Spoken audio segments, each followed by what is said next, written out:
ದೇವಸ್ಥಾನ ಯಾವಾಗ್ಲೂ ಕಂಬಾರೆ ಜಾತ್ರೆ ಆಗ್ತದ. ಬಹಳ 15,000 ಜನಸಂಖ್ಯೆ ವಸತಿ ಇರುವಂತ ಗ್ರಾಮ, ಬಹುದೊಡ್ಡ ಗ್ರಾಮ, ಯಾದಗಿರಿ ತಾಲೂಕಿನಲ್ಲಿಯೇ ಬಹುದೊಡ್ಡ ಗ್ರಾಮ ಮತ್ತು ದೊಡ್ಡ ಕೆರೆ. ನಮಸ್ಕಾರ ನಮಸ್ಕಾರ ನಮಸ್ಕಾರ ಗುರು. ನಾನು ನಿಮ್ಮ ಪ್ರೀತಿಯ ಮಲ್ಲಪ್ಪ ಯರ್ಗೋಳ್. ಇವತ್ತು ನಮ್ಮ ಊರಿನ ಒಂದು ವಿಶೇಷವಾದ ಜಾತ್ರೆ ಇದು. ಜಾತ್ರೆಯನ್ನು ನೋಡೋಣ ಮತ್ತು ಸಂಜಿ ಭೀಮೇಶ್ವರ ದೇವಸ್ಥಾನ ಕೂಡ ನೋಡೋಣ. ಬನ್ನಿ ಗುರು.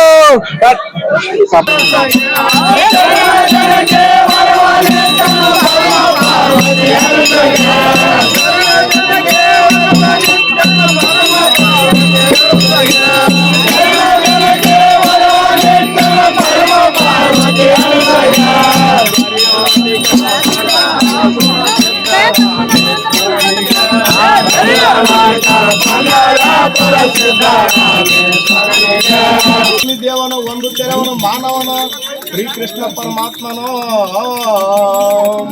ಶ್ರೀ ಸಂಜೀವಿ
ನಮಸ್ಕಾರ.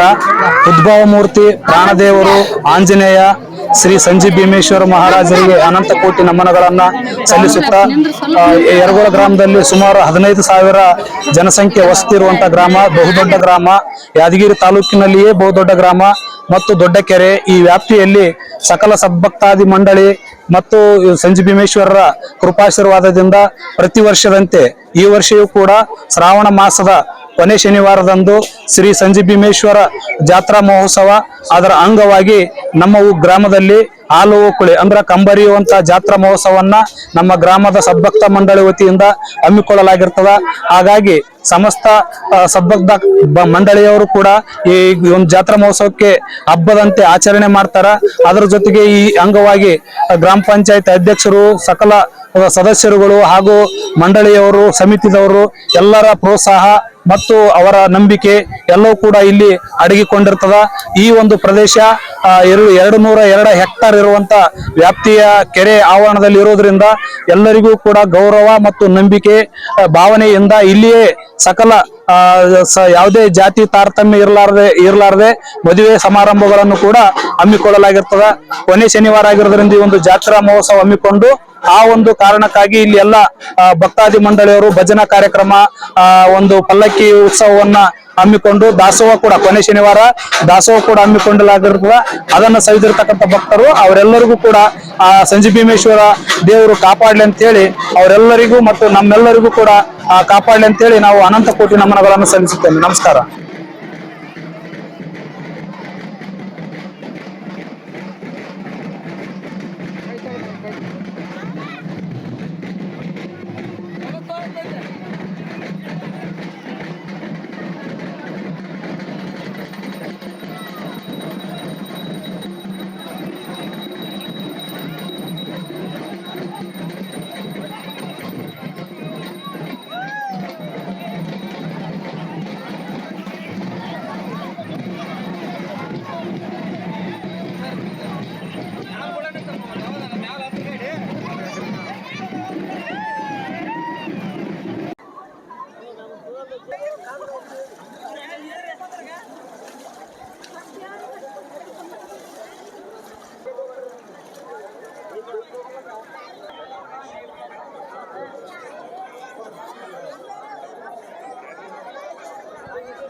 ಎಲ್ಲರಿಗೂ ನಮಸ್ಕಾರ.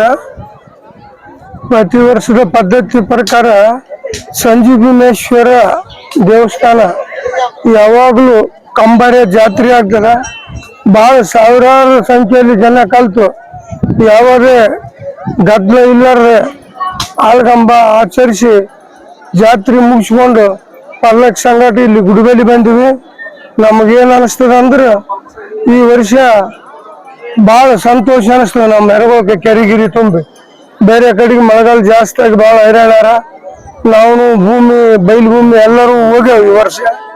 ಈ ಕೆರೆನೇ ಒಂದು ನಮಗೆ ಊರಿಗೆ ಆಧಾರ ಅಂತಕ್ಕಂಥ ಮಾತು ಹೇಳ್ತಾ ಈ ಸಂಜೀವಿನೇಶ್ವರ ಜಾತ್ರೆ ಯಾವಾಗಲೂ ಇದಕ್ಕಿಂತ ಜನ ಹೆಚ್ಚಿಗೆ ಬರಲಿ. ಆ ದೇವರು ಶಕ್ತಿನೇ ಅಂತದಾಗ ಎಷ್ಟು ಕಂಬ ಏರಿ ಕಂಬದ ಮ್ಯಾಲ 25 ಫುಟ್ ಮ್ಯಾಗ ನಿಂತು ಬಿದ್ದರೂ ಯಾರಿಗೆ ಏನು ಒಂದು ಗಾಯ ಇಲ್ಲಿ ತನಕ ಆದದ್ದು ನೋಡಿಲ್ಲ, ನಾವು ಕೇಳಿಲ್ಲ. ಆ ರೀತಿ ಒಂದು ಸಂಜೀವಿನೇಶ್ವರ ಅಂದ್ರೆ ಆಂಜನೇಯ ದೇವಸ್ಥಾನ ಭಾಳ ಬಲ ಭೀಮಸೈನ ಭಾಳ ಶಕ್ತಿವಂತ ಅಂತ ನಾವು ಎರಗೋದವರು ಎಲ್ಲರೂ ಅದೇ ರೀತಿ ಭಾವಿಸ್ತೀವಿ. ಈಗ ಎರಗೋಳ ಗ್ರಾಮದಲ್ಲಿ ಸಂಜೀವಿನೇಶ್ವರ ಅಂತ ಕೆರೆ ದಂಡಿಗೆ ದೇವಸ್ಥಾನ. ನಮ್ಮ ಎರಗೋದು ಎಲ್ಲ ಮ್ಯಾರೇಜ್ಗಳು ಎಲ್ಲ ಇಲ್ಲಿ ಆಗ್ತಾವೆ. ಹೆಚ್ಚಾಗಿ 5% ಮನೆ ಬಲ್ಲಿ ಆಗ್ತಾವನು. ಎಲ್ಲ ಮ್ಯಾರೇಜ್ ಎಲ್ಲರೂ ಇಲ್ಲೇ ಆಗ್ತಾವ. ಅದಕ್ಕೆ ಈ ದೇವ್ರ ಬಲ್ಲಿ ಎಂಥ ಶಕ್ತಿ ವಾಯುಪುತ್ರಂದು ಅನ್ನಂಥದ್ದು ಈ ಭಾಗದಲ್ಲಿ ಎಲ್ಲ ಒಂದಿನ ದಾರಿ ತಕ ಎರಗೋಳು ಜಾತ್ರೆ ಅಂದ್ರೆ ಏನಪ್ಪ ಕಂಬಾರ್ದು ಎಷ್ಟು ಮ್ಯಾಗ್ಲಿಂತ ಬೀಳೋದು ನೋಡಿದ್ರೆ ಅಷ್ಟು ಗುಂಡಿಗೆ ನಡೆಗ್ತಾರ. ಆ ರೀತಿಯಾಗಿ ಈ ದೇವ್ರ ಬಳಿ ಅಂತ ವರವಾದ ಶಕ್ತಿವಾನ ಆಂಜನೇಯ ಬಲಭೀಮೇಶ್ವರ. ಅದಕ್ಕೆ ನಮ್ಮ 3 ಜಾತ್ರೆ ಇದಕ್ಕಿಂತ ವಿಜೃಂಭಣೆಯಿಂದ ಇಲ್ಲಿ 5 ದಿವಸ ಪಲ್ಲಕ್ಕಿ ಇಲ್ಲಿ ಭಜನಾ ಸಂಘಟ ಆಗಿ ಇವತ್ತು ಜಾತ್ರೆ ಮುಗಿಸ್ಕೊಂಡು ಪಲ್ಲಕ್ಕಿ ತಗೊಂಡು ಇವತ್ತು ಮನೆಗೆ ಹೋಗ್ತೀವಿ. ಅದಕ್ಕೆ ಇದೇ ರೀತಿ ಎರಗೋಳ ಜಾತ್ರೆಗೆ ಇನ್ನು ಬೇಲೂರಿನವರು ಹೆಚ್ಚಿನ ಜನಸಂಖ್ಯೆಯಲ್ಲಿ ಬರಲಿ. ನಮ್ಮೂರು ಇದಕ್ಕಿಂತ ಮುಂದಕ್ಕೆ ಹೋಗ್ಲಿ. ಮತ್ತು ನಾಳೆ ಕೈ ಕುಸ್ತಿ ಇದೆ. ನಾಳೆ ಸುತ್ತಮುತ್ತಲರು ಎಲ್ಲರೂ ಬರಬೇಕು. ಮತ್ತು ಅವ್ರಿಗೆ ಊಟ ವ್ಯವಸ್ಥೆ ಎಲ್ಲ ವ್ಯವಸ್ಥೆ ಇರ್ತದೆ. ಅವು ಕಡೆಗ ಬೆಳ್ಳಿ ಕಡೆಗ ಅವು ಏನು ಹುಡುಗರು ನಮ್ಮ ಕುಸ್ತಿ ಏನು ಮಾಡ್ತಾರ ಅವ್ರ ಮೇಲೆ ಅದ್ರದ್ದು ಜವಾಬ್ದಾರಿ. ಅದಕ್ಕೆ ನಮಗೆ ಭಾಳ ಸಂತೋಷ ಅನ್ಸತ್ತೆ. ನಮಗೊಬ್ಬರಿಗೆಲ್ಲ ನಾನು ಎರಗೋಳ ಗ್ರಾಮ ಪಂಚಾಯತಿ ಅಧ್ಯಕ್ಷನಾಗಿ ನನಗೊಬ್ಬನಿಗೆ ಸಂತೋಷ ಅಲ್ಲ, ಈ ಊರಿಗೆ ಭಾಳ ಸಂತೋಷ. ಮತ್ತು ಸುತ್ತಮುತ್ತಲೂರು ಜಾತ್ರೆಗೆ ಬಂದವ್ರಿಗೂ ಈ ಎರಗೋಳ ಏನಪ್ಪ ಜಾತ್ರೆ ಅಂತ ಭಾಳ ಸಂತೋಷ. ಇಷ್ಟ ತನಕ ನಮಗೆ ಇಲ್ಲಿ ನೀವು ಇಲ್ಲಿಗೆ ಬಂದು ದೇವಸ್ಥಾನದ ಬಳಿ ಬಂದು ನಮ್ಮದು ಒಂದು ಹೇಳಿಕೆ ತಗೊಂಡದಕ್ಕೆ ನಿಮಗೂ ನಮ್ಮ ಊರಿನ ಎಲ್ಲ ಸದ್ಭಕ್ತ ಮಂಡಳರಿಗೆ ಸಂಜೀವಿನೇಶ್ವರ ಮಂಡಳರಿಗೆ ಎಲ್ಲ ಜಾತ್ರೆ ಒತ್ತು ಮಾಡಿದಂಥ ಎಲ್ಲ ರೈತರಿಗೆ ಎಲ್ಲರಿಗೆ ಆ ದೇವರು ಸದಾಕಾಲ ಅವ್ರಿಗೆ ಕಾಪಾಡಲೆಂದು ನಾನು 2 ಮಾತು ಮುಗಿಸ್ತೇನೆ. ನಮಸ್ಕಾರ.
ನೋಡಿ ವೀಕ್ಷಕರೇ, ಇದು ಇಲ್ಲಿ 2 ಕಂಬಗಳನ್ನು ಇರ್ತಾವ.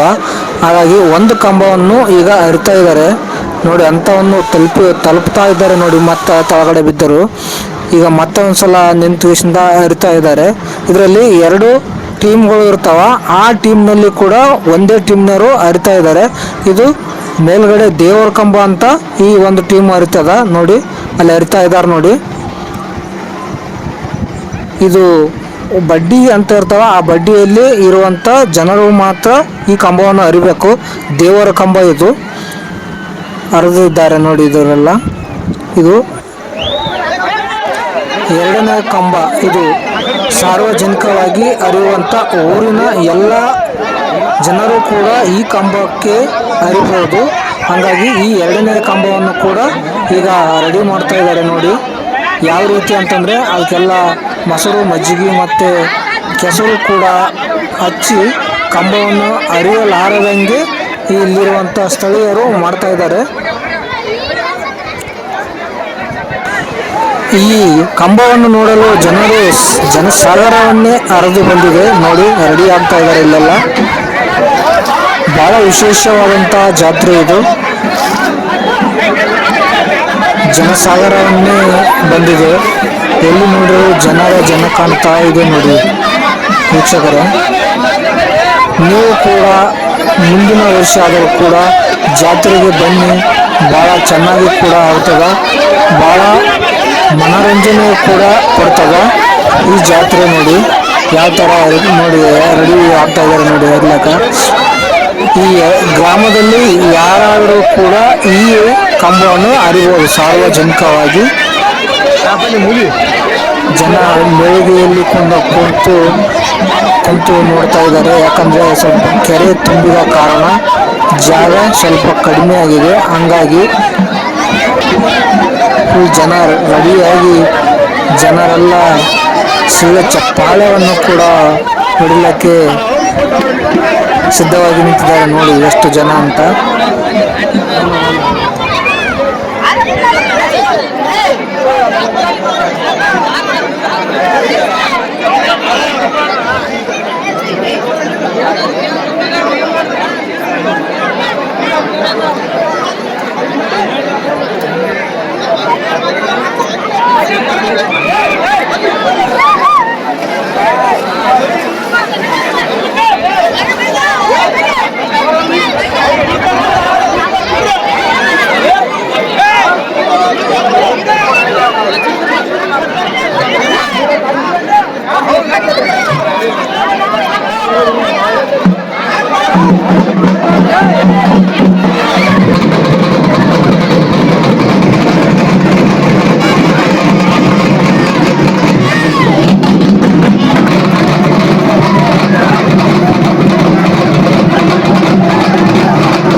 ಭಕ್ತಾದಿಗಳಿಗೆ ಕೂಡ ಇಲ್ಲಿ ಊಟದ ವ್ಯವಸ್ಥೆ ಕೂಡ ಇರುತ್ತದೆ. ಹುಗ್ಗಿ ಮತ್ತು ಅನ್ನ ಸಾಂಬಾರು.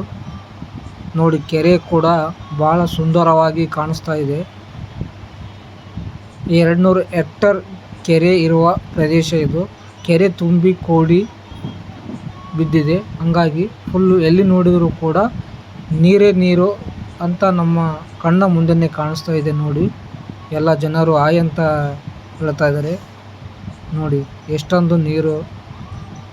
ಎಲ್ಲ ಸೆಲ್ಫಿ ಕೂಡ ತೆಗೆದುಕೊಳ್ಳುತ್ತಿದ್ದಾರೆ ನೀರಿನಲ್ಲಿ ನಿಂತು. ಭಾಳ ಸುಂದರವಾಗಿ ಕೆರೆ ಕಾಣಿಸ್ತಾ ಇದೆ. ಆ ಕೆರೆಯ ಪಕ್ಕನೇ ಶ್ರೀ ಸಂಜಿ ಭೀಮೇಶ್ವರ ಗುಡಿ ಕೂಡ ಇರುತ್ತದೆ. ಹಾಗಾಗಿ ಭಾಳ ಸುಂದರವಾಗಿ ಕಾಣುತ್ತದೆ. ನೀವು ಕೂಡ ಒಂದ್ಸಲ ಭೇಟಿ ಕೊಟ್ಟರೆ ಮತ್ತೆ ಬರುವ ಹಾಗೆ ಮನಸ್ಸು ಕೂಡ ಆಗ್ತದೆ. ಅಂತ ಸುಂದರವಾಗಿ ಕಾಣಿಸ್ತಾ ಇದೆ ನೋಡಿ ಕೆರೆ ಕೂಡ.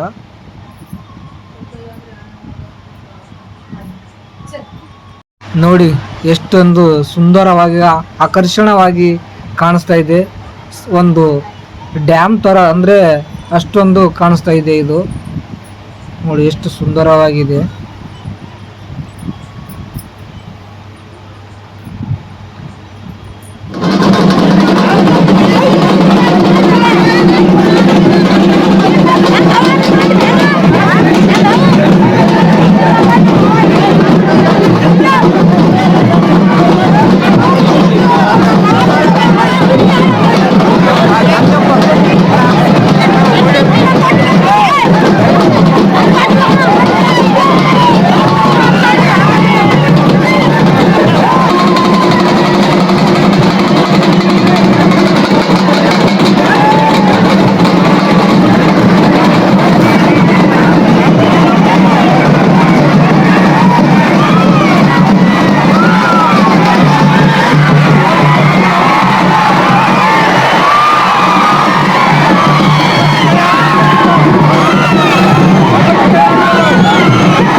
ಸಾರ್ವಜನಿಕವಾಗಿ ಕಂಬ ಹಾಕಿರುವುದು ಇದೇ ಇವರು ಟೀಮ್